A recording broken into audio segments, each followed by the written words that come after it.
नमस्कार, बहुत बहुत स्वागत है आप सभी का मेरे YouTube चैनल पर। मैं सिद्धांत सहगल, वैदिक एंड केपी एस्ट्रोलॉजर। आज बात करेंगे अष्टम भाव में बैठे बुध के बारे में।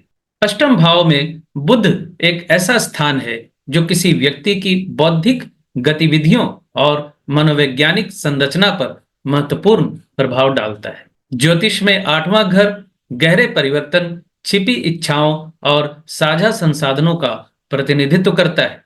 जब संचार और बुद्धि का ग्रह बुध खुद को इस रहस्यमय घर में पाता है, तो यह एक गहन बौद्धिक जिज्ञासा को बढ़ावा देता है और जो जीवन और मृत्यु के रहस्यों को उजागर करता है।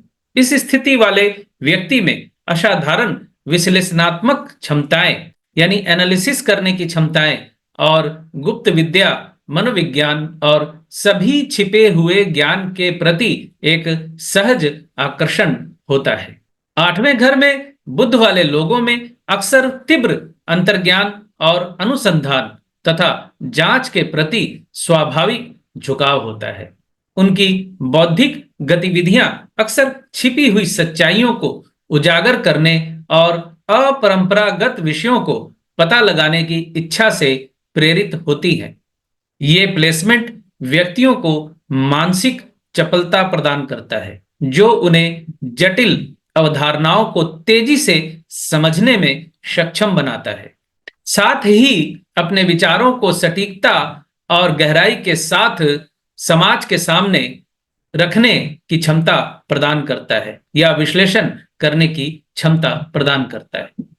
उनकी बौद्धिक गहराई अक्सर उन्हें दर्शन, मनोविज्ञान और आध्यात्मिक अध्ययनों की ओर आकर्षित करती है, जहां वे मानव मन की जटिल कार्य प्रणाली और अस्तित्व के रहस्यों का पता लगा सकते हैं। हालांकि ये ध्यान रखना आवश्यक है कि आठवें घर में बुध की उपस्थिति व्यक्ति के लिए चुनौतियां भी लाती हैं। अष्टम भाव की तीव्र प्रकृति के परिणाम स्वरूप कभी-कभी गहरे आंतरिक संघर्ष हो सकते हैं, जो जातक की बौद्धिक गतिविधियों में बाधा बन सकते हैं। छिपे हुए ज्ञान की अत्यधिक खोज से अति विश्लेषण की प्रवृत्ति पैदा हो सकती है और अंधेरे या गहन विषयों से ग्रस्त हो सकते हैं। इन व्यक्तियों को अपनी बौद्धिक गतिविधियों और भावनात्मक भलाई के बीच संतुलन बनाना चुनौतीपूर्ण लग सकता है। इस प्रकार उनके लिए आत्म देखभाल करना और अज्ञात की खाई में खो जाने के बजाय व्यक्तिगत विकास और उपचार के लिए अपनी बौद्धिक क्षमताओं का उपयोग करना महत्वपूर्ण है।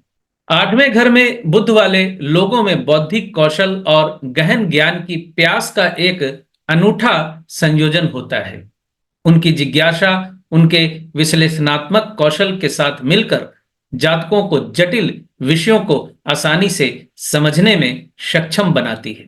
जातक अक्सर अध्ययन के उन क्षेत्रों की ओर आकर्षित होते हैं जो जीवन और मानव प्रकृति के छिपे हुए पहलुओं का पता लगाते हैं। हालांकि उन्हें इस प्लेसमेंट से उत्पन्न होने वाली संभावित मनोवैज्ञानिक चुनौतियों के प्रति भी सचेत रहना चाहिए और अपनी गहन बौद्धिक गतिविधियों और भावनात्मक कल्याण के बीच एक स्वस्थ संतुलन बनाए रखने का प्रयास करना चाहिए।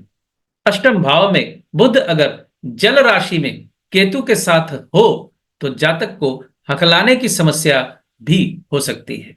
विशेष करके बुध अगर द्वितीयेश भी हो तो, यानी ऐसी स्थिति वृष लग्न में बनती है और सिंह लग्न में बनती है।